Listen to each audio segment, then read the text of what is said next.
السلام عليكم متابعينا الكرام، متابعي قناة كرة رياضة اتش دي. مرحبا بكم في هذا الفيديو. أعرب الفرنسي كيليان مبابي نجم ريال مدريد الجديد عن سعادته الغامرة بتقديمه للجماهير ووسائل الإعلام في ملعب سانتياغو برنابيو.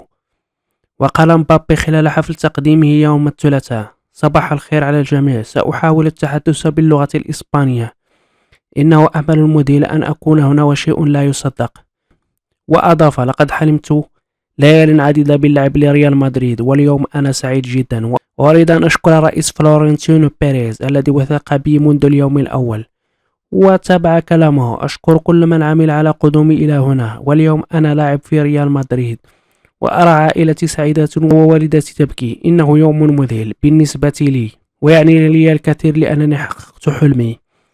وأضاف: من أعماق قلبي أشكركم جميعا على حضوركم، والآن لدي حلم آخر، وهو وأن أكون على مستوى هذا النادي الأفضل في العالم، وسأبذل قصارى جهدي من أجل الفريق والشعار. وشكرا على المتابعة، ولا تنسوا دعمنا بالإعجاب والاشتراك في القناة تشجيعا لنا لتقديم المزيد إن شاء الله.